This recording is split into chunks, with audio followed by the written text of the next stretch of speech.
Hi family. இன்றைக்கி என்னோடய routine என்னென்னு பார்த்தீங்கன்னா, இன்றைக்கி மண்டேனால் பையனை காலையிலேயே ஸ்கூலுக்கு விடறதுக்கு கிளம்பியாச்சு. போயிட்டு வரும்போது என்னென்னா, ஒய்ஃப் உங்களுக்கு உடம்பு அதிகமாக இருக்குது, இனி டயட் மெயின்டைன் பண்ணணும்னு சொல்லி தண்ணியில் ஏதோ காய்கறி எல்லாம் போட்டு குடிக்க வச்சுருந்தா. அதை எடுத்து ஒரு வாய் குடித்தேங்க. என் வாழ்க்கையிலே இது வரைக்கும் அப்படி ஒரு கஷாயத்தை நான் குடித்ததே இல்லை. இந்த கஷாயத்தையும் உன் குத்தம்மா என் குத்தம்மானு குடிச்சிக்கிட்டு, அதுக்கப்புறம் இன்றைக்கி ஒரு 15 கொரியர் இருக்குது, ப்ரௌனி கொரியர். அதுக்குள்ளே பொருளையும் வாங்கிட்டு வரும்போது நாகர்கோவிலில் வரும்போது ஒய்ஃபு திடீர்னு கால் பண்ணாங்க. என்னன்னு ஃபோன் அட்டன் பண்ணி பார்த்தா, நாளைக்கு ஒரு கேக் கொடுக்கணும், அந்த கேக்கில் வந்து மயில் இறகு வச்சு கஸ்டமைஸ் பண்ணி கொடுக்கணும் அப்படின்னு சொல்லி கால் வந்துருந்துச்சு.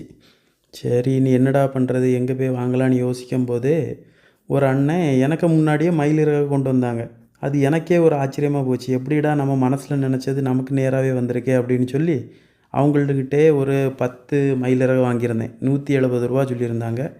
10 மயிலிறகையும் வாங்கிட்டு வீட்டுக்கு வந்தாச்சு. இனி அந்த பாக்ஸை ஓப்பன் பண்ணி பட்டரு க்ரீமு அதெல்லாம் ஃப்ரிட்ஜில் கொண்டு லோட் பண்ணணும். இல்லைனா இப்போ அடிக்கிற வெயிலுக்கு எல்லாமே பெருக்கெடுத்து ஓடியே போயிடும். இதை முடித்தாலும் நமக்கு வேலை முடியாது. அடுத்து நான் சொல்லியிருந்தேன்ல கொரியர் போடணும்னே, அதுக்கு ஜெராக்ஸ் எடுக்கணும்ல, அதால் ஜெராக்ஸ் எடுக்கிறதுக்கு நானும் கிளம்பிட்டேன்.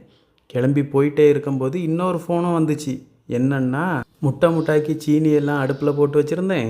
கனாக்காணும் காணங்கள் கலைந்தோடும் நேரங்கள் நீ பாட்டு கேட்டுட்டு திருப்பி வந்து பார்த்தா எல்லாம் தீஞ்சி போச்சு. ஒரு 1.5 கிலோ சீனி வாங்கிட்டு வாங்கன்னா, அதில் சரி என் குத்தம்மானு சொல்லிவிட்டு சீனியும் ஜெராக்ஸையும் எடுத்துகிட்டு வீட்டுக்கு வந்தேன். இன்றைக்கி விலாக் இதோட முடியுது. என் சேனல் பிடிச்சிருந்தா சப்ஸ்கிரைப் பண்ணுங்கள், லைக் பண்ணுங்கள் ஃப்ரெண்ட்ஸ்.